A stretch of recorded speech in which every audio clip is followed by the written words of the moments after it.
البدع والأهواء، أهل البدع العقائدية وأهل البدع السياسية.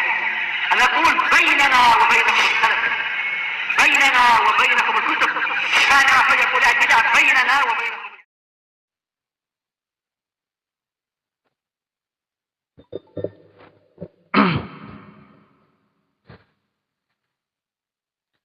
Bismillahirrahmanirrahim. Innal hamdalillah nahmaduhu wa nasta'inuhu wa nastaghfiruh wa na'udzu billahi min shururi anfusina wa sayyiati a'malina. May yahdihillahu fala mudilla lahu wa may yudlil fala hadiya lahu.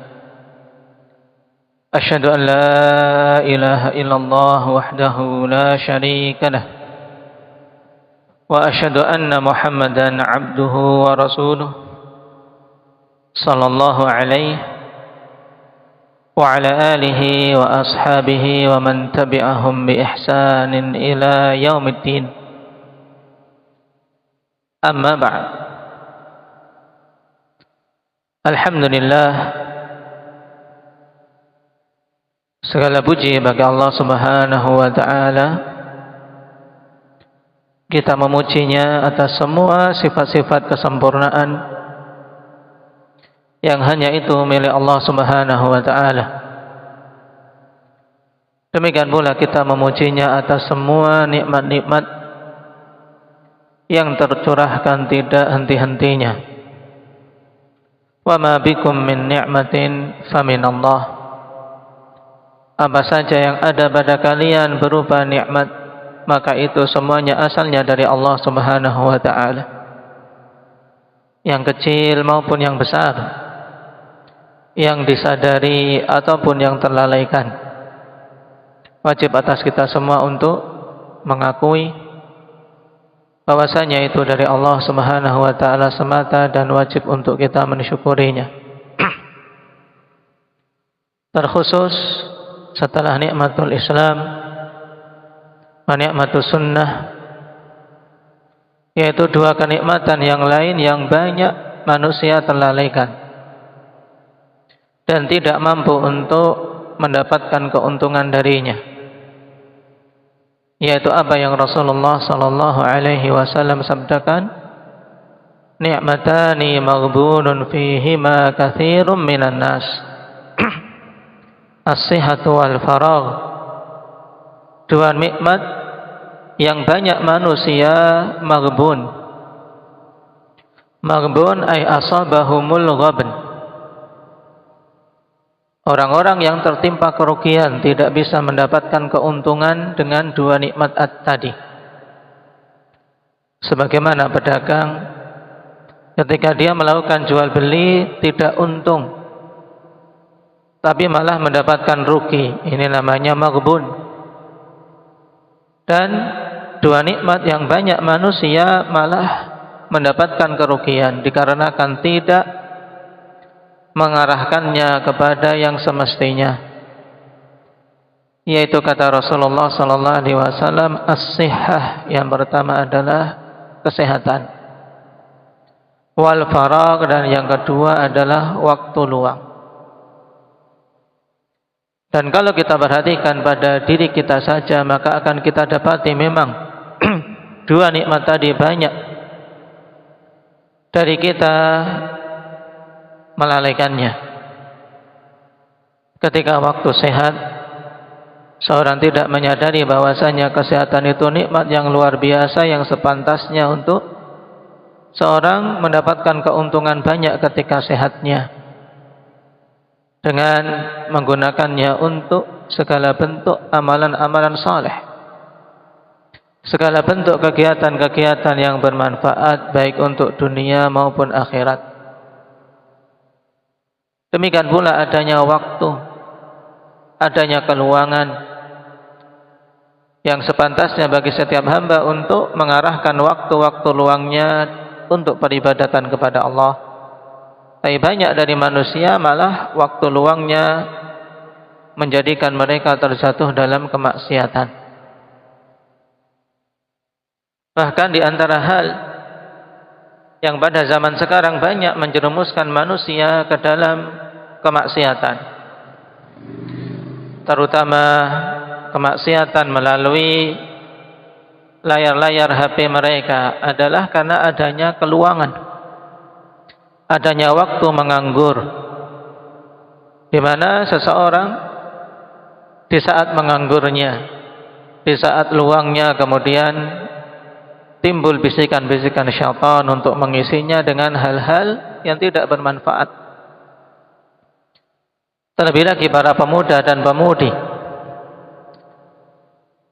yang banyak memiliki waktu luang akan terjerumus pada keburukan-keburukan melalui layar HP-HP mereka, wal'iyadzubillah.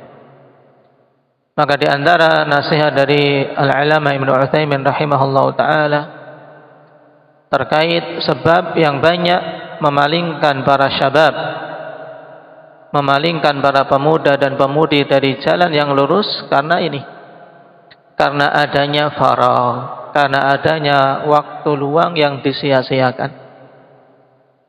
Sehingga atas kita semua untuk mengupayakan agar waktu-waktu kita ini betul-betul tertata, waktu kita betul-betul terjadwal, sehingga seorang tidak mendapati keluangan sehingga bingung mau untuk apa, yang akhirnya terjerumus dalam rayuan syaitan dan menggunakannya pada hal-hal yang bermadarat bagi dunianya maupun akhiratnya, wal'iyadzubillah.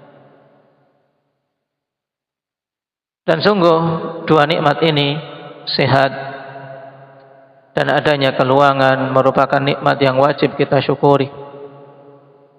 Karena banyak di sana mereka-mereka yang sakit, tidak mampu berbuat apa-apa, tidak mampu melangkahkan kakinya, bahkan tidak mampu untuk hanya sekadar berdiri melakukan salat. Dan kita bisa berdiri, bisa berjalan, bisa rukuk, bisa sujud. Maka pantas bagi kita untuk bersyukur pada Allah Subhanahu wa ta'ala atas kesehatan tersebut, dan memohon anugerah agar Allah menjaga diri-diri kita, mata kita, telinga kita, lisan kita, jasad kita, semuanya agar terarah pada peribadatan kepada Allah Jalla wa'ala. Demikian pula banyak manusia yang tidak memiliki kelonggaran waktu, dikarenakan tersibukkan dengan perkara-perkara dunia yang dianggap itu sebagai tujuan utama dalam hidupnya. Akhirnya hanya untuk sekedar meluangkan beberapa menit melakukan salat berjamaah, enggan. Menganggap tidak ada waktu untuk meluangkan beberapa hari untuk melakukan haji, padahal memiliki harta melimpah ruah, tapi enggan karena menganggap tidak memiliki waktu untuk itu. Semuanya sibuk digunakan untuk perkara duniawi. Dan kita bihamdillah tabaraka wa ta'ala, Allah Subhanahu wa ta'ala berikan keluangan waktu untuk bisa beribadah, untuk bisa bermajlis ilmu, untuk bisa mempelajari agama Allah. Maka itu wajib atas kita semua untuk mensyukurinya. Nah, barakallahu fiikun. Dan alhamdulillah pada pembahasan yang lalu kita telah mengambil poin yang ke-10 dan yang ke-11 dari adab terkait masalah pakaian, masalah perhiasan dan berdandan. Yang terkhusus pada pembahasan tersebut kita mengambil bimbingan Rasulullah sallallahu alaihi wasallam terkait penampilan gigi, di mana dilarang bagi wanita-wanita untuk mengikir giginya agar ada celah di antara gigi satu dengan gigi yang lain, sehingga lebih bagus penampilannya dan dianggap lebih mudah oleh orang yang melihatnya. Inilah yang diistilahkan oleh Rasulullah sallallahu alaihi wasallam dengan al-mutafallijati lil husni al-mughayyirati khalqallah. Demikian pula yang meratakan pada permukaan giginya agar rata, tidak naik turun. Ini yang dinamakan dengan wasyirah, yang juga diharamkan di dalam Islam. Dan bahkan Rasulullah SAW melaknat pelakunya bagi orang-orang yang melakukan taflij. Dan keluar dari larangan ini seperti yang dilakukan oleh banyak para wanita pada masa kini demi memperbaiki susunan gigi yang rusak, susunan gigi yang tidak beraturan, susunan gigi yang tidak normal. Maka ini diperbolehkan untuk melakukan pengobatan, diatur dengan menggunakan kawat gigi. Ini boleh dengan tujuan ilaj, dengan tujuan pengobatan dan memperbaiki cacat. Adapun apabila kondisi giginya sudah normal sebagaimana kebiasaan wanita yang ada, tapi dia menginginkan lebih bagus, maka inilah yang dilarang. Inilah yang dilarang. Kenapa? Karena Allah Subhanahu wa taala telah berikan gigi-gigi yang normal, tidak ada cacat padanya, maka tinggal seorang merawatnya, tidak perlu mengubah. Demikian pula telah kita pelajari pada pertemuan yang lalu, bolehnya memasang gigi palsu apabila memang giginya ada yang telah tanggal. Memasang gigi palsu, bahkan untuk wanita seandainya memasang gigi palsu dari emas pun, maka itu diperbolehkan. Namun apabila telah meninggal, gigi palsu ini karena memiliki nilai, apabila terbuat dari emas, boleh bagi ahli waris untuk mengambilnya sehingga dicopot. Tayyib, barakallahu fikum. Ini terkait pembahasan seputar gigi. Sekarang kita masuk pada pembahasan berikutnya, masih terkait ada bagi para wanita dalam berhias dan berdandan. Pada poin yang ke-12, Syekhuna Abdullah Al-Riyani hafizahullah ta'ala mengatakan tahrimu namsil hawajib.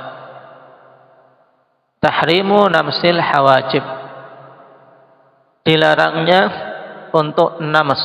Namas itu mencabut dengan alat khusus namanya minmas, alat untuk mencabut bulu-bulu atau rambut yang ada di wajah, dan biasanya dilakukan oleh para wanita. Yang dicabut adalah yaitu rambut alisnya. Maka dikhususkan di sini pengharaman mencabut bulu alis atau rambut alis. An Abdullah bin Mas'ud radhiyallahu anhu qala la'ana Rasulullah sallallahu alaihi wasallam an-namisati wal mutanammisat. Dan hadis Ibnu Mas'ud telah kita lewati berkali-kali terkait bimbingan seputar hal-hal yang diharamkan atas wanita dan terancam dengan laknat. Maka kalau para ummahat telah menghafal hadis Ibnu Mas'ud yang di depan, maka itu sudah apa? Sudah mencakup.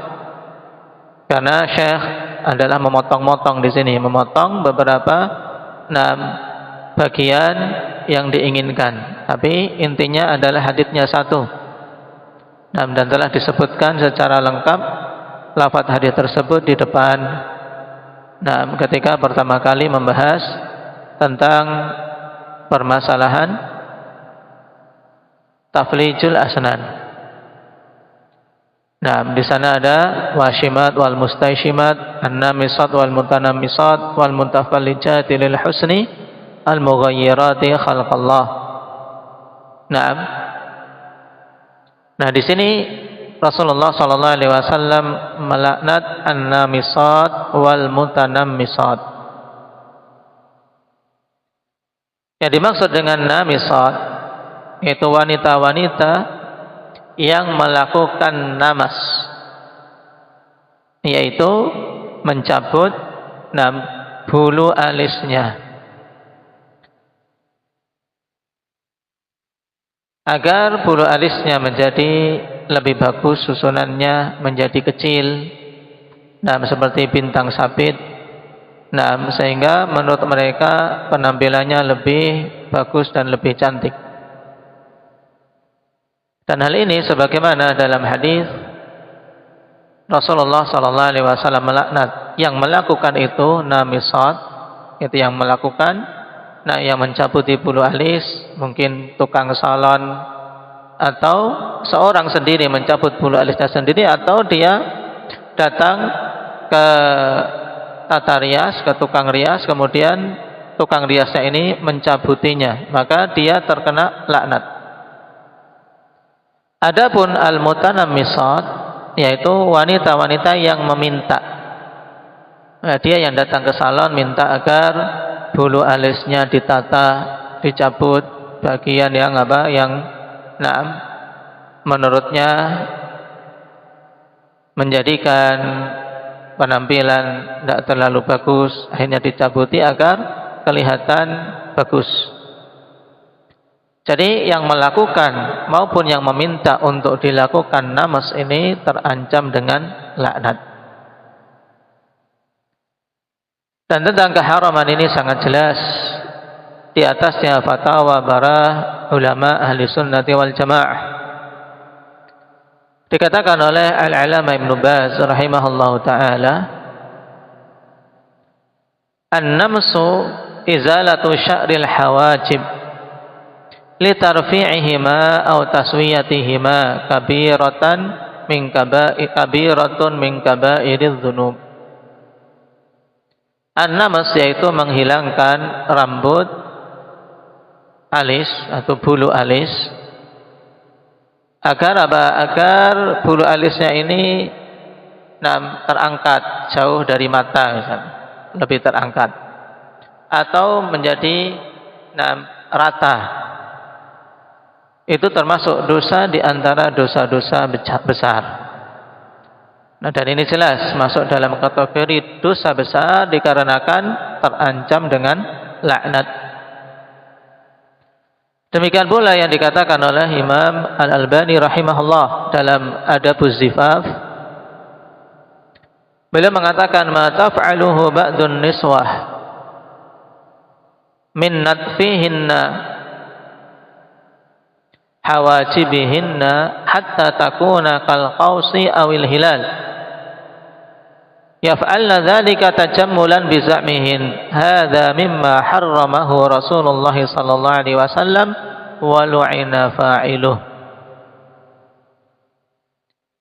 Adapun yang dilakukan oleh sebagian para wanita dengan mencabuti bulu-bulu alisnya sampai menjadi seperti kaus, seperti busur panah, ya dibentuk agar melengkung bagus menurutnya, atau seperti hilal, seperti bulan sabit dibentuk.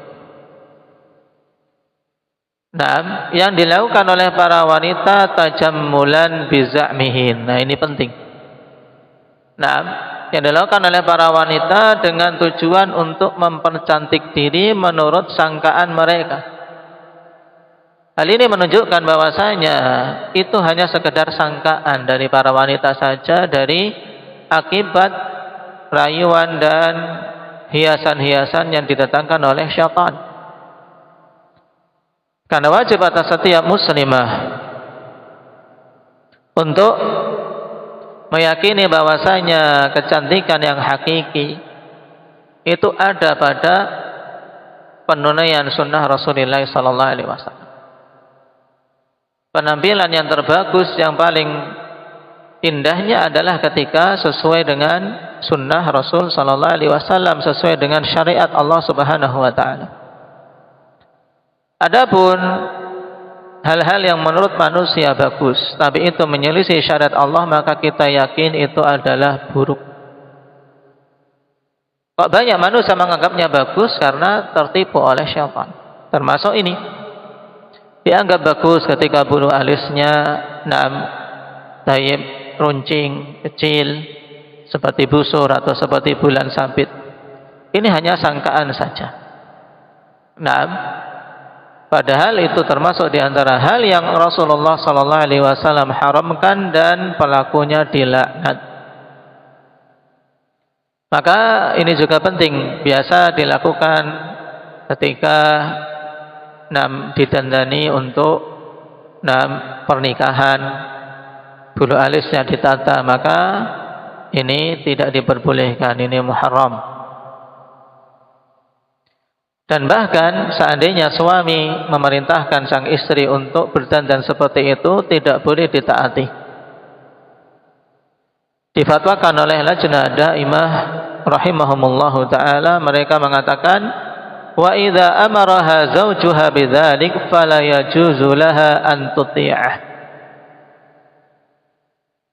Apabila suaminya memerintahkan dia untuk melakukan itu,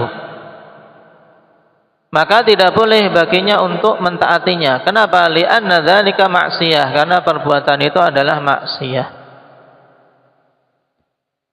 Dan sebagaimana kita ketahui bersama bahwasanya tidak boleh mentaati makhluk pada kemaksiatan terhadap Zat yang Maha Pencipta. Dan wajib atas para suami untuk bertakwa kepada Allah, tidak boleh memerintahkan kepada istri-istri mereka hal-hal yang merupakan kemaksiatan kepada Allah Subhanahu wa taala. Naam. Dan musibahnya banyak dari wanita-wanita menganggap itu sebagai suatu trendy, sebagai suatu kemajuan ketika bulu alisnya ditata. Maka di sini pula kita banyak bersyukur pada Allah Subhanahu wa taala ketika diberi hidayah untuk bisa tunduk kepada aturan Allah Subhanahu wa taala. Kenapa? Karena kalau tidak demikian, seorang akan banyak memprotes aturan-aturan di dalam syariat, seakan-akan syariat ini banyak sekali hal-hal yang dilarang, sedikit-sedikit dilarang. Ini seperti yang muncul pada benak dan muncul di lisan-lisan banyak manusia. Kalau mau ikut syariat Islam yang betul, sedikit-sedikit dilarang. Padahal sungguh, kalau kita perhatikan, banyak sekali hal-hal yang diperbolehkan daripada perkara-perkara yang dilarang. Cuman dikarenakan manusia sudah terlanjur banyak terjatuh pada hal-hal yang dilarang, dan ketika diingatkan pada perkara itu, merasa banyak sekali hal-hal yang dilarang di dalam Islam ini. Padahal kalau kita perhatikan, perkara-perkara yang diperbolehkan sangat banyak. Dan yang dilarang itu jauh perbandingannya lebih sedikit dibandingkan hal-hal yang diperbolehkan. Karena kalau kita mengetahui hukum asal saja, hukum asal dalam seseorang berpenampilan, berpakaian, itu hukum asalnya boleh, kecuali yang datang larangan, menunjukkan bahwasanya yang banyak itu yang boleh, sedangkan yang dilarang itu sedikit. Makanya bisa dihitung, bisa disebutkan dalam hadis-hadis seperti ini. Cuman akhirnya manusia pola pikirnya terbalik, karena sudah banyak terkena tipu daya syaitan, sehingga pola pikirnya terbalik, seakan-akan larangan itu yang banyak, sehingga mereka merasa terkekang ketika mau tunduk di atas syariat Allah Subhanahu wa taala. Kemudian di sana ada beberapa perkara yang diperbolehkan. Yang pertama, apabila memang alisnya itu sangat tebal, itu keluar dari keumuman para wanita atau keumuman manusia, bahkan mungkin alisnya sampai mengerikan kalau orang melihat, tebal sekali, maka boleh untuk menguranginya dengan mencukur, tapi tidak boleh dengan mencabut. Disebutkan oleh Syekh Ibnu Utsaimin rahimahullahu taala dalam Fatawa Nur 'ala Darb, kata beliau, wa amma takhfifu min al-hajibaini fa in kana ghalidhaini ghaladan ghaira mu'tad. fala haraja wa in kana ghalidhaini ghaladhan mu'tadan fal aula ibqa'uhuma ala ma kana alaihi. Adapun takhfif, yaitu menipiskan apa hajibain, yaitu dua alis, apabila kedua alis tersebut ghalidhaini ghaladhan ghaira mu'tad, apabila keduanya sangat tebal dengan ketebalan yang tidak biasa. Ini pokoknya alisnya tebalnya luar biasa. Naam, sampai ngeri orang melihatnya. Maka dalam kondisi seperti ini fala haraj. Naam, wa in kana ghalidhaini ghaladhan mu'tadan fal aula ibqa'uhuma ala ma kana alaihi. Adapun apabila tebalnya itu masih kategori biasa, maka biarkan seperti apa adanya, ini yang utama. Taib. Qala wala ba'sa yakni bil miqasi awil musa, dan tidak mengapa nama mencukur, yaitu apa? Miqas, yaitu menggunakan gunting. Ditipiskan menggunakan gunting, awil musa, atau menggunakan silet. Dengan apa? Pisau pengerik. Au ma asbaha dzalik, atau yang semisalnya dari alat-alat untuk mencukur rambut. Yang jelas la bin natfi, li'anna natfa namsun. Tapi tidak boleh dengan natf, yaitu dengan mencabut. Kenapa? Dikarenakan mencabut itulah yang dimaksud dengan nams, sehingga terancam dengan apa? La'ana Rasulullah sallallahu alaihi wasallam an-namisat wal mutanammisat. Berarti di sini kita bisa mengambil kesimpulan bahwasanya perkara yang jelas-jelas dilarang adalah apa? Melakukan pencabutan bulu yang ada di wajah. Mencabut bulu yang ada di wajah, baik itu bulu pada hajibain, ini biasanya yang dicabut memang yaitu bulu pada apa? Pada alis. Atau seorang mungkin mencabut bulu matanya, tapi ini jarang. Yang paling banyak ya dilakukan pada bulu alisnya. Maka ini tidak diperbolehkan. Adapun apabila didapati bulu alisnya sangat tebal,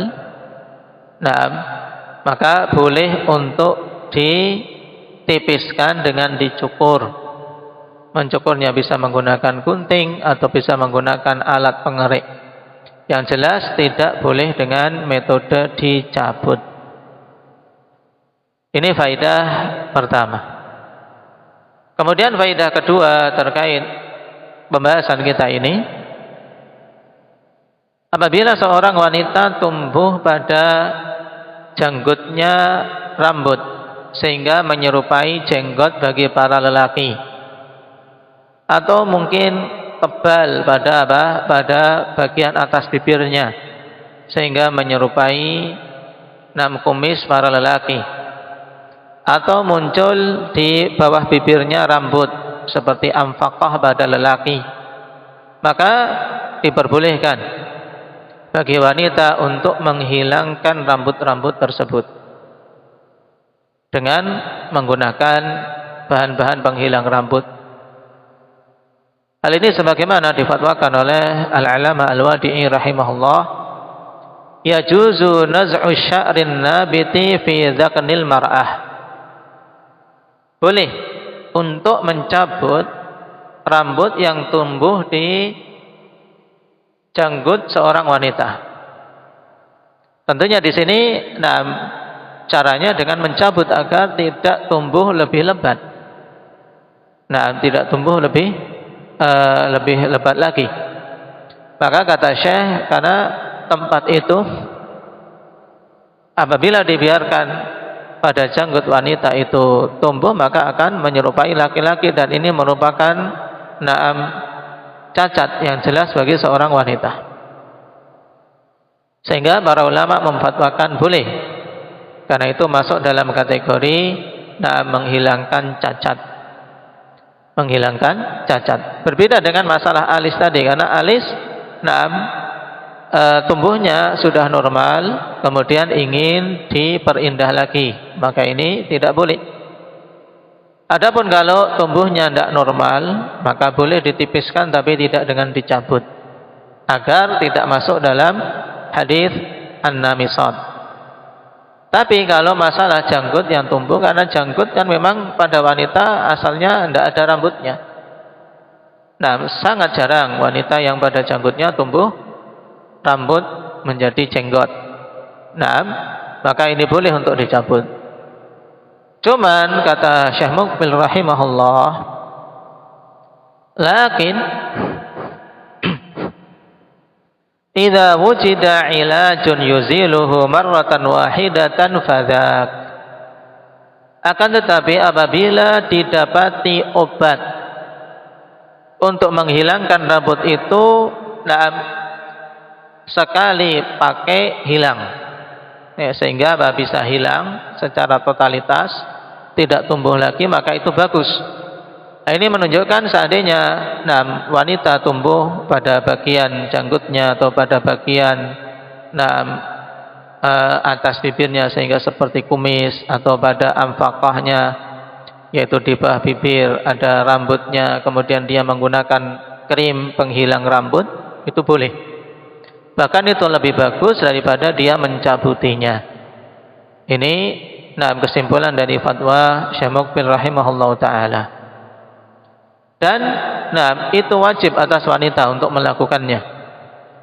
Kata Imam Nawawi rahimahullah, annahu yajibu 'alaiha min ajli annaha la tushabbihu ar-rijal. Bahwasanya hal itu wajib untuk dilakukan oleh para wanita. Kalau tumbuh jenggot, tumbuh kumis, wajib untuk menghilangkannya. Wajib untuk menghilangkannya. Agar apa? Agar dia tidak menyerupai para lelaki. Ini penting.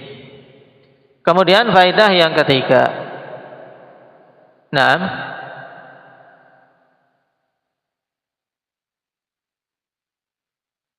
Dikatakan oleh al-alama al-Wadi'i rahimahullah, la ba'sa bi izalati sya'ri zaid fi wajhil mar'ah. Wala yakunu hadha minan namsi li'anna an-namsa huwa natfu sya'ril hajibaini lizinah.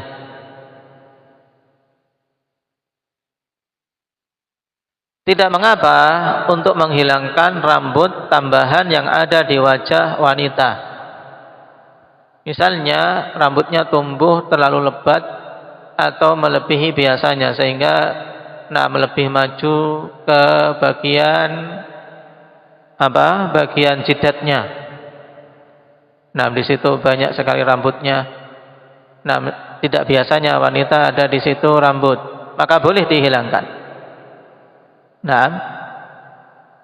Dikarenakan larangan namas, an-namisat wal mutanamisat tadi dalam hadits Abdullah bin Mas'ud, dikarenakan namus itu adalah natfu sya'ril hajibaini lizinah, yaitu mencabut bulu alis demi untuk berdandan agar tampak lebih cantik, untuk hiasan dia,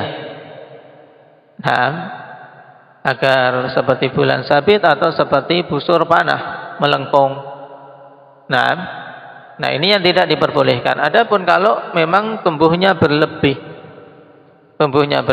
pada wajah seseorang wanita, maka boleh untuk dihilangkan. Cuman beliau menasihatkan, walladzi nansahu bihi alla yuzal illa idza kana mithlal lihyati awish syaribi fayuzal. Adapun yang kami nasihatkan terkait masalah rambut yang ada di wajah untuk tidak dihilangkan kecuali apabila semisal jenggot atau semisal kumis. Apabila tumbuh pada wanita semisal jenggot atau semisal kumis, maka dihilangkan. Atau misalnya ada di pipinya semisal tai lalat kemudian ada rambut padanya, maka ini boleh dihilangkan. Nah, boleh dihilangkan karena itu untuk menghilangkan cacat. Taib. Dan yang menjadi batasan dihilangkannya rambut yang tumbuh di wajah dikatakan oleh Al-Alama Ibnu Baz rahimahullahu taala, wa sya'rul wajhi la yuzalu illa idza kana musyawwihan. Ini kaidahnya. Nah, bahwasanya rambut-rambut yang ada di muka, di wajah itu tidak dihilangkan kecuali apabila rambut itu musyawwih, yaitu memperburuk penampilan secara syar'i, tapi bukan sekedar sekedar sangkaan pada diri seseorang dikarenakan tubuhnya tidak normal. Seperti tadi, wanita kok ada kumisnya, ini kan memperburuk penampilan. Wanita kok ada jenggotnya, ini menjadikan dia menyerupai laki-laki, maka itu diperintahkan untuk dihilangkan. Taib.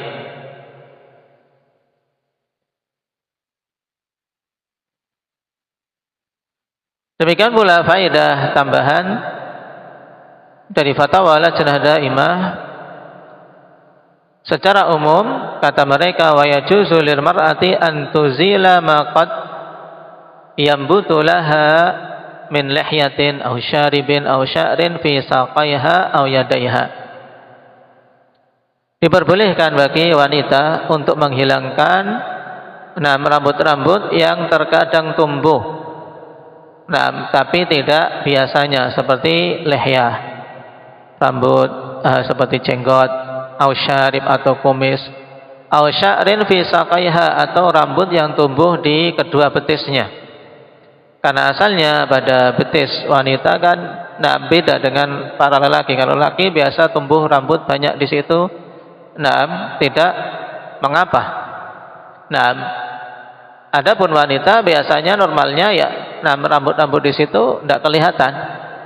Maka kalau seorang wanita pada kedua betisnya atau kedua tangannya kok rambutnya lebat, sehingga kelihatan seperti laki-laki, maka boleh untuk menghilangkannya.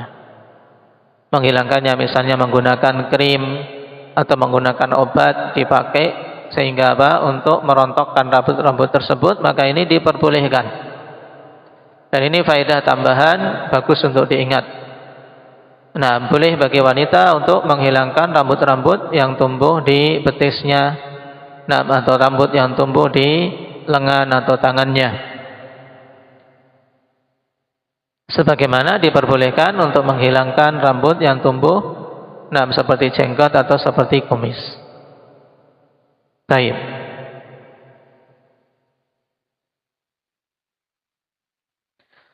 Sekarang kita masuk pada bab berikutnya.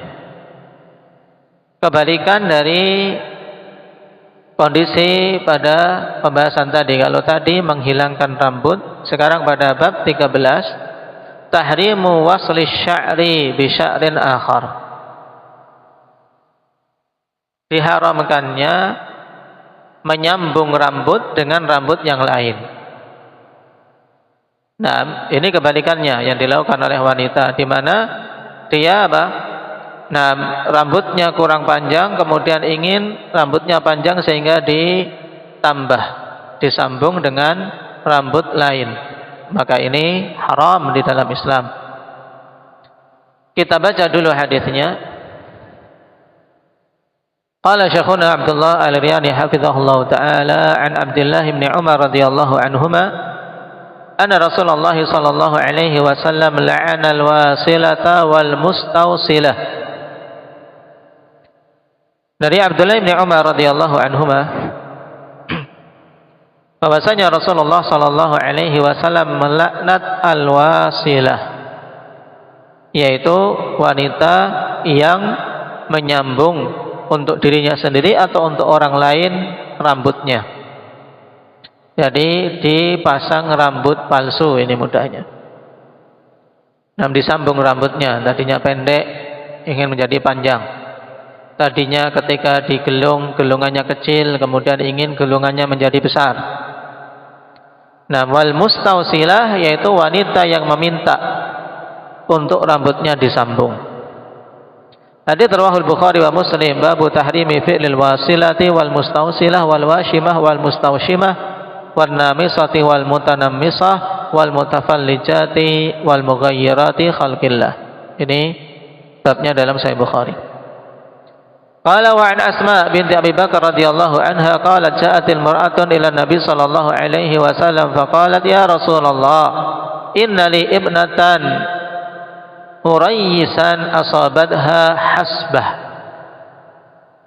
fatamarraqa sya'ruha afa asilu qala la'anallahu alwasilata wal mustausilah.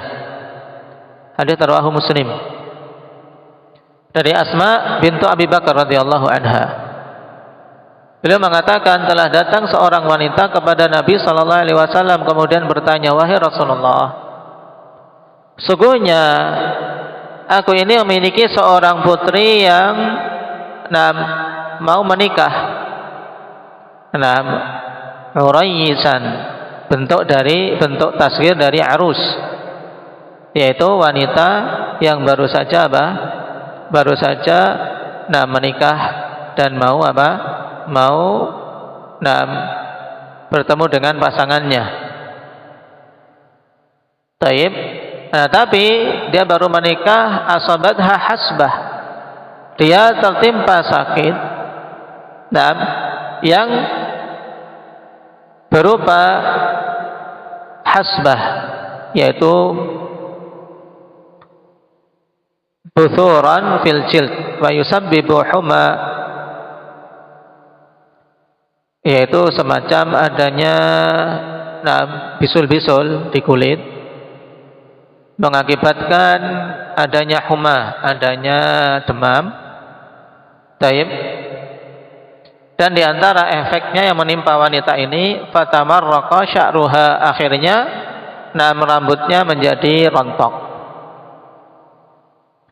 Berarti intinya si ibu ini datang kepada Rasul sallallahu alaihi wasallam mengkhabarkan kondisi putrinya, dia baru menikah, mau ketemu suaminya, tapi baru tertimpa sakit sehingga rambutnya rontok. Nah, si ibu tentunya ingin putrinya tampil dengan kondisi rambut yang bagus.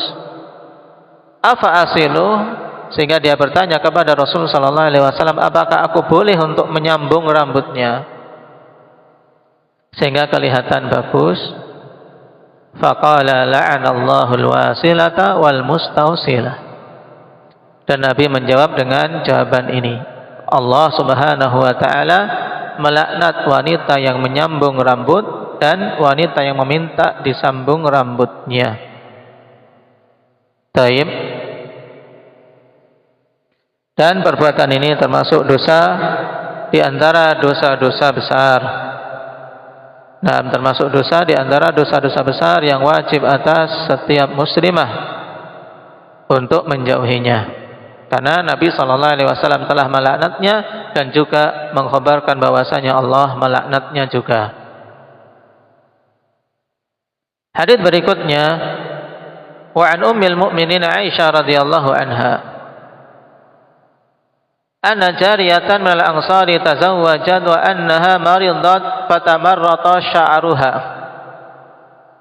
فأرادوا أن يصلوه فسألوا رسول الله صلى الله عليه وسلم عن ذلك فلعن الواصلة والمستوصلة. Dari Ummul Mukminin Aisyah radhiyallahu anha bahwasanya seorang wanita dari kalangan Ansar menikah dan dia sakit. Kemudian rambutnya pun rontok dan mereka ingin menyambung rambutnya dan bertanya pada Nabi sallallahu alaihi wasallam, maka Rasulullah melaknat pelaku yang menyambung rambut atau yang minta disambung rambutnya. Hadits berikutnya, wa an Jabir bin Abdullah radhiyallahu anhuma qala zajara Nabi sallallahu alaihi wasallam an tasil al mar'atu bi ra'siha syai'a. Di sini ada lafaz yang umum dari Jabir bin Abdullah. Nabi sallallahu alaihi wasallam memarahi atau melarang seorang wanita menyambung di kepalanya sesuatu. Nah, sehingga mencakup bahwasanya disambung itu rambut asli dari orang ataukah rambut sintetis. Ya, seperti mudahnya seperti gelungan yang banyak dipakai di model Jawa itu, gelungan. Ini juga masuk dalam larangan yang dipasangkan di bagian belakang. Berdasarkan hadis Jabir bin Abdullah, zajar Nabi sallallahu alaihi wasallam antasilal mar'atu bi ra'siha syai'a. Naam. Qala wa khataba Muawiyah ibn Abi Sufyan radhiyallahu anhuma 'ama hajjin wa huwa 'alal mimbar wa tanawalahu qussatan min sya'rin kanat fi yadihi harasi. Faqala ya ahlal Madinah aina ulama'ukum sami'tu Rasulullah sallallahu alaihi wasallam yanha 'an mithli hadhihi wa yaqulu innama halakat banu Israil hina ittakhadha hadhihi nisa'uhum. Muawiyah bin Abi Sufyan berkhutbah pada tahun haji dalam keadaan beliau di atas mimbar. Kemudian beliau mengambil seonggok rambut yang ada di tangan salah seorang pengawal beliau. Maka beliau kemudian mengatakan, wahai penduduk Madinah, di mana ulama-ulama kalian? Aku telah mendengar Rasulullah sallallahu alaihi wasallam melarang dari semisal ini, yaitu memakai rambut-rambut yang disambung, rambut-rambut palsu. Kemudian beliau mengatakan, hanyalah Banu Israel binasa ketika para wanita-wanita mereka mengambil yang semisal ini. Yaitu menyambung rambutnya. Wa fi riwayatin ma kuntu ura anna ahadan yaf'aluhu illa al-yahud inna Rasulullah sallallahu alaihi wasallam balaghahu fasammahu az-zur. Dalam sebagian riwayat beliau mengatakan, aku dulu tidaklah menyangka ada orang yang mau melakukan ini kecuali orang Yahudi. Sesungguhnya Rasulullah sallallahu alaihi wasallam telah sampai berita kepada beliau tentang hal tersebut, kemudian menamainya azur, yaitu penipuan. Kenapa? Karena wanita tersebut aslinya rambutnya pendek atau rambutnya sedikit, kemudian ditambahi dengan rambut disambung atau menggunakan rambut palsu. Ini adalah zur, ini adalah penipuan. Wa fi riwayatin wa ja'a rajulun bi'asa ala ra'siha khirqah. Qala Muawiyah ala wa hadha zur. Dalam riwayat seorang laki-laki datang membawa tongkat, kemudian di ujung tongkatnya ada seonggok kain atau sesuatu yang menyerupai rambut. Maka Muawiyah mengatakan, ketahuilah bahwasanya ini adalah penipuan, kedustaan.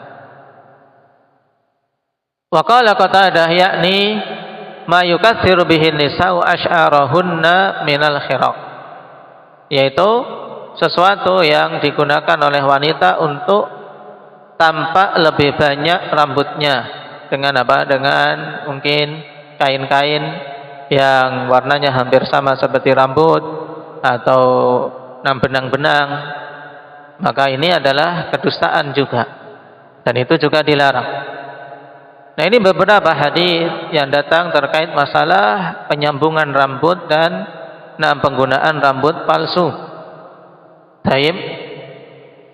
Yang dari hadis itu kita ketahui bahwasanya apabila seorang wanita menyambung rambutnya dengan rambut lain, maka ini jelas terancam dengan laknat. Kemudian perkara yang berikutnya, apabila yang disambung itu adalah sesuatu yang menyerupai rambut. Sesuatu yang menyerupai rambut, baik itu terbuat dari serat-serat sintetis atau dari benang atau yang lainnya, maka ini juga dilarang berdasarkan hadis Jabir. Taib, berdasarkan hadis Jabir radhiyallahu anhuma. Taib. Dikatakan dalam Fathul Bari, idza kanatil khiraqul mausulatu bi sya'r yudhannu bi annaha sya'run wa la yadhharu tamayuzu bainaha wa baina sya'ril mar'ah fala tajuz lima fiha min at-tadlis. Adapun apabila kain yang disambung ke rambut seorang wanita itu disangka itu rambut. Karena apa? Warnanya seperti rambut, bentuknya seperti rambut, sehingga tidak nampak perbedaan antara rambut dengan kain yang dipakai, maka ini tidak diperbolehkan. Kenapa? Karena padanya penipuan, seakan-akan wanita ini rambutnya tebal, rambutnya panjang. Kemudian, amma idza kanatil khiraqu zahiratan bi annaha laysat minasy-sya'r fala ba'sa bih. Adapun apabila kain tersebut nampak perbedaannya, seperti misalnya kain pada jepit-jepit wanita itu, atau kain pengikat rambut wanita dan jelas warnanya berbeda, dan orang tidak menganggapnya itu rambut yang melihatnya, maka ini tidak mengapa. Sehingga dalam hadis Jabir kita ketahui Nabi melarang untuk seorang wanita menyambung sesuatu dengan rambutnya, maksudnya adalah apa? Sesuatu yang menyerupai rambut. Adapun apabila yang dipasang itu jepit, jahit dengan kain, kemudian ada warna tertentu padanya, maka ini tidak mengapa. Kenapa? Karena terbedakan antara kain jepit rambut tersebut dengan rambutnya. Baik. Kemudian juga masuk dalam larangan ini pemakaian barukah. Barukah itu rambut palsu atau wig. Memakai wig itu perkara yang haram. Dikatakan oleh Syekh Utsaimin rahimahullah, al-barukah muharramah. Wig itu diharamkan. Wig itu diharamkan. Wahiyya dakhilatun fil wasl, dan itu masuk dalam hadis tadi, larangan dari menyambung rambut. Fahiyya tudhiru ra'sal mar'ati ala wajhi atwal min haqiqatihi wa tushbihul wasl. Faqad la'ana Nabi sallallahu alaihi wasallam al-wasilah wal mustausilah. Nah ini dikarenakan apa? Menampakkan ya kepala wanita itu kan menjadi apa? Menjadi rambutnya lebih panjang dari hakikatnya. Dan ini jelas menyerupai wasl, walaupun sebenarnya apa? Dia ditempelkan di kepala, kan dipasang seperti topi. Bukan rambutnya yang disambung, tapi apa? Kepalanya itu yang dipasangi topi dengan wig, seperti topi kan, dipasangkan di kepalanya. Ini juga haram. Dikecualikan apabila wanita itu sama sekali tidak memiliki rambut. Nah ini faidah diperhatikan juga. Ada pengecualian dalam masalah ini, kata Syekh Ibnu Utsaimin, lakin idza lam yakun ala ra'sil mar'ati sya'run asla. Apabila di atas kepala wanita itu tidak memiliki rambut sama sekali, misalnya wanita yang baru saja kemoterapi, waliyadzubillah, operasi menjalani kemoterapi, biasanya rambutnya rontok, gundul. Atau memang asalnya dia terkena penyakit sehingga rambutnya rontok, tidak tumbuh lagi. Tentunya ini aib bagi seorang wanita. Maka kata Syekh Ibnu Utsaimin, fala haraja min isti'malil barukah li satri hadzal aib. Maka tidak mengapa bagi seorang wanita untuk menggunakan wig atau rambut palsu untuk menutupi aib ini. Kenapa kok diperbolehkan? Li'anna izalatal uyubi jaizah. Dikarenakan menghilangkan aib itu boleh. Menghilangkan aib itu boleh karena memang apa sama sekali tidak ada rambutnya. Berbeda dengan yang dilarang dan dilaknat tadi. Dia sudah ada rambutnya, cuman ingin tampil lebih bagus. Maka ini dilarang. Taib.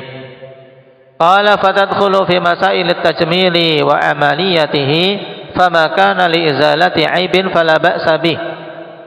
Kemudian juga masuk dalam permasalahan kecantikan dan operasi kecantikan, yaitu apabila operasi itu dilakukan untuk menghilangkan cacat, maka tidak mengapa.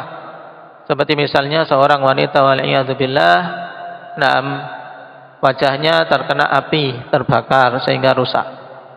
Kemudian dia ingin melakukan operasi plastik agar kerusakan wajah itu bisa diperbaiki, maka itu boleh.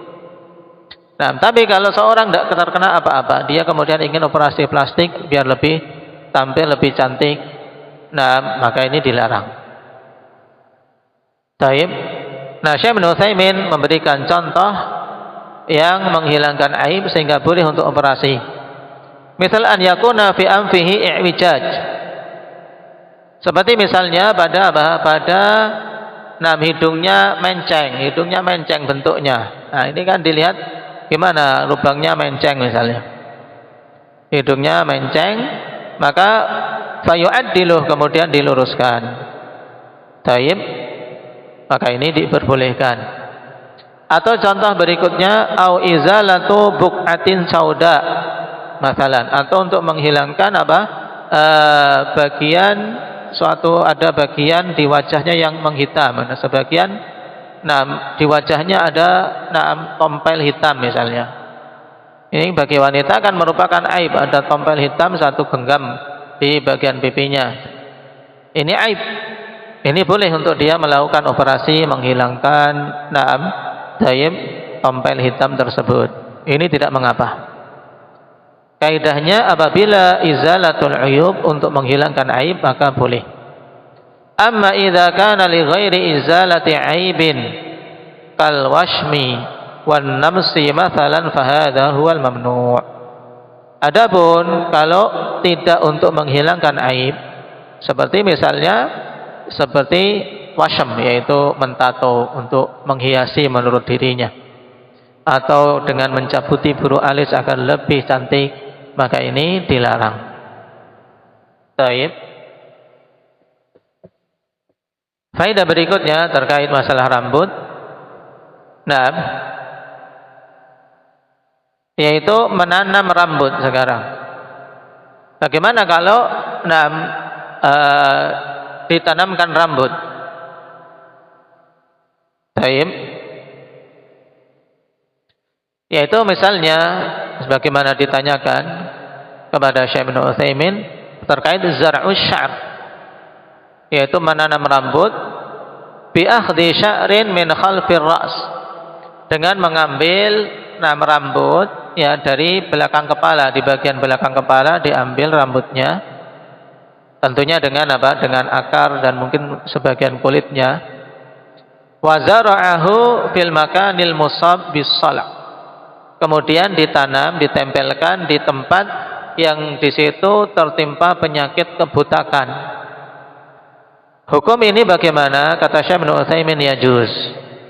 Nah, ini boleh. Li'anna hadza min babi raddi ma khalaqallahu azza wa jal wa min babi izalatil aib. Dikarenakan ini termasuk upaya untuk mengembalikan ke apa yang Allah Subhanahu wa taala ciptakan pada normalnya manusia, yaitu normalnya manusia kan di situ ada rambutnya, tidak botak. Maka ketika diupayakan di situ ditanami rambut, maka boleh. Dan itu termasuk dalam upaya menghilangkan aib. Dan bukan termasuk masalah kecantikan atau menambah lebih bagus atau mengubah-ubah ciptaan Allah, tidak. Kenapa? Karena ini upaya pengobatan. Taib. Dan tentunya mungkin untuk metode menanam rambut ini ya dengan biaya yang lumayan. Karena masuk kategori operasi tentunya seperti ini. Taib. Kemudian tanbih yang terakhir untuk pembahasan kita.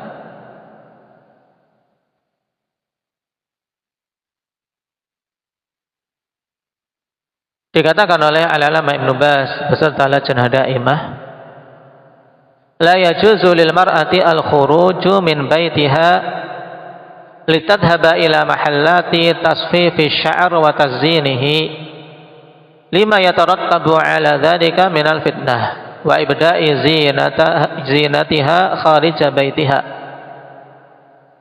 wa li'annahu bi imkaniha amalu ma tahtaju ilaihi minat tazayyun dakhila baitiha. Ini tanbih juga bagus dari ulama kita. Bahwasanya wanita tidak boleh keluar dari rumahnya untuk pergi ke salon-salon atau ke tempat-tempat kecantikan. Dengan sendirinya, karena padanya fitnah dan padanya menampakkan perhiasannya di luar rumahnya. Apalagi kalau salon-salon di tempat kita yang tidak terjaga, dalam artian terkadang bahkan lelaki bisa keluar masuk di situ. Karena hal ini mungkin untuk dilakukan, perawatan kecantikan, perawatan rambut bisa dilakukan di dalam rumahnya. Taib. Ini tentunya difatwakan oleh Syekh bin Baz di negeri Saudiyah. Apalagi kalau beliau melihat kondisi salon-salon kecantikan yang ada di negeri kita. Maka bagi para ummahat, bagi para salafiyat untuk apa? Untuk berhati-hati dalam masalah ini.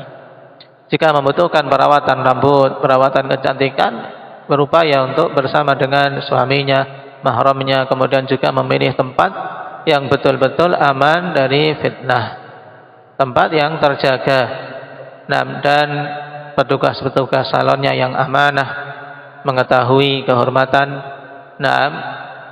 para wanita muslimah. Dan Imam Al-Wadi'i rahimahullah ta'ala mengatakan dalam masalah ini, kuntu qad ajamtu annahu la ba'sa bidhahabi ila hadha, fa afada ba'dul ikhwa annahu makanun fis suq wa rubbama takunu fajiratan fataqudu rijalan, amma wa fihi madannatun fitnah aw dhahabun ila fajiratin aw fasiqah falladhi nansahu bihi huwal bu'du an hadha. Kata Syekh Mukbil, dulu aku menjawab bahwasanya tidak mengapa untuk seorang wanita pergi ke salon kecantikan. Tapi sebagian ikhwan memberi faidah kepadaku bahwasanya tempat salon itu ada di pasar. Dan terkadang di dalamnya wanita-wanita fajir, wanita-wanita fasik, dan bahkan diatur oleh para lelaki. Taib. Bahkan mungkin terkadang masuk di situ lelaki. Kata Syekh Mukbil, ketika diberitahu kondisi salon seperti itu, maka padanya sumber fitnah atau pergi ke tempat wanita yang fajir atau fasik, maka yang kami nasihatkan, kata beliau, untuk menjauhi dari yang semisal ini. Walhamdulillah, faminal mumkini an tazayyana al-mar'atu ra'saha an tuzayyina al-mar'atu ra'saha fi hududi ma tastati'. Alhamdulillah, termasuk di antara hal yang mungkin bagi wanita untuk apa? Untuk berhias, menghiasi kepalanya pada batasan-batasan yang dimampuinya. Merawatnya, kemudian memangkasnya mungkin lebih bagus untuk sesama para salafiyat, ta'awun dalam masalah ini, maka khair katsir. Kemudian nasihat bagus dari Syekh Ibnu Utsaimin bagi para wanita untuk mementingkan perkara yang lebih utama. Kata beliau, wa ana ansahun niswah alla yashtagilna bihadhihi al-umur fayansina at-tazawwuda min al-ilmi an-nafi' wa yansina dzikrallahi wallahu al-musta'an. Maka saya nasihatkan kepada para wanita agar tidak tersibukkan dengan perkara-perkara ini, sibuk dengan ngurusi rambut saja. Sibuk mengurusi rambut, sehingga apa? Lupa dari upaya untuk menambah ilmu yang bermanfaat. Ini penting untuk kita camkan, dicamkan oleh setiap wanita-wanita salafiyat, karena mereka adalah ibu-ibu bagi para generasi salafi.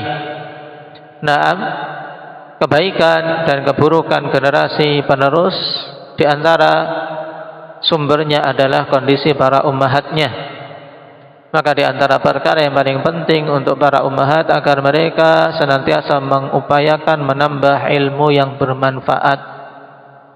Ilmu yang bermanfaat. Apalagi di zaman-zaman seperti ini yang sangat jarang Nah, bahkan di kalangan wanita salafiyat sendiri untuk mengupayakan tazawwud, mengupayakan menambah ilmu nafi'. Bukan hanya sekedar mendengar, bukan hanya sekedar ikut kumpul-kumpul, tidak.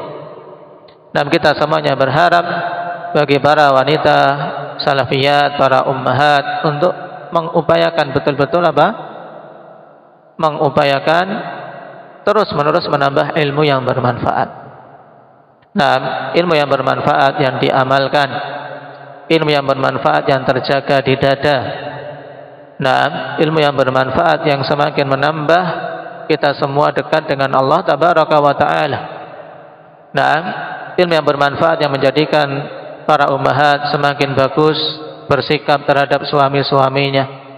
Nah, semakin bagus dalam mengupayakan kebaikan anak-anak keturunannya, semakin bersabar dalam menghadapi kondisi-kondisi anak-anak, dan semakin kuat ketawakalannya kepada Allah Subhanahu wa Ta'ala. Ini yang penting. Wa yansina dzikrallah, dan juga jangan sampai tersibukkan dengan masalah kecantikan, walaupun itu sesuatu yang butuh dijaga, apalagi wanita-wanita yang telah bersuami, untuk menjaga penampilannya. Nah, tapi jangan sampai sibuk dengan hal itu sehingga lupa untuk berzikir pada Allah. Karena di antara kecantikan yang sebenarnya adalah ketika seorang memperbagus ibadahnya kepada Allah Subhanahu wa Ta'ala. Sebagaimana dikatakan oleh sebagian para salaf, man kathura salatuhu bil lail hasunat wajhuhu bin nahar. Siapa saja yang banyak salat malamnya di malam hari, maka akan bagus wajahnya di siang hari. Dalam artian Allah Subhanahu wa Ta'ala yang memperbagus penampilan, memberikan cahaya pada wajah seseorang. Di antara sebabnya adalah dengan ibadah yang bagus. Dengan ibadah yang bagus. Ini penting. Dua nasihat sangat penting dari Syekh Mukbil bagi kita semua, terkhusus bagi para ummahat, para akhwat, untuk apa? Jangan lupa menambah ilmu yang bermanfaat. Di antaranya hifdzul Quran. Dan jangan lupa untuk berzikir kepada Allah Subhanahu wa Ta'ala, terutama zikir-zikir dalam sehari semalam yang telah kita pelajari, diamalkan. Sebagaimana pula kita membiasakan hal-hal tersebut pada anak-anak kita. Taib. Dan sebelum kita tutup pada pertemuan kita hari ini, tak terasa kita sudah berada di pertengahan Sya'ban. Butuh niatan yang jujur, tekad yang kuat, mengharap kepada Allah Subhanahu wa Ta'ala agar bisa disampaikan kepada bulan Ramadan, agar bisa mengisinya dengan sebaik-baik amalan. Barakallahu fikun. Tidak lupa juga untuk senantiasa para ummahat bersemangat dalam mengatur putra-putrinya, mendidik putra-putrinya agar menjadi generasi yang kita semua berbinar matanya ketika melihat mereka. Di antara sebab utamanya adalah perbanyak doa. Karena banyak dari para orang tua mengandalkan hanya sisi usaha sendiri. Ketika usaha sendiri sudah tidak mampu, banyak mengeluh. Ketika usaha yang dilakukan mungkin belum bisa terlihat hasilnya, kemudian mengeluh. Maka yang paling bagus atas kita semua adalah memperkuat permohonan kepada Allah Subhanahu wa Ta'ala. Perkuat doa kepada Allah Subhanahu wa Ta'ala agar diberi keturunan yang thayyibah, dzurriyyah thayyibah, keturunan yang baik, keturunan yang bagus. Terus-menerus memohon kepada Allah Subhanahu wa Ta'ala, jangan sampai seorang putus asa. Karena yang membolak-balikkan hati adalah Allah Subhanahu wa Ta'ala. Mungkin di waktu kecil terkadang kita melihat mereka nakal, diomongin ini dan itu, belum juga nurut. Doakan sambil terus-menerus menempuh sebab yang syar'i. Bukan kemudian kendur, ya sudah dibiarkan saja tanpa ada menempuh sebab dengan mengajak mereka belajar, menyuruh mereka belajar atau memberikan hukuman. Nah, karena itu sebab-sebab syar'i yang harus ditempuh. Nah, tapi jangan sampai menggantungkan pada sebab-sebab ini saja dan lalai dari sisi doa. Jadi doa itu sangat penting.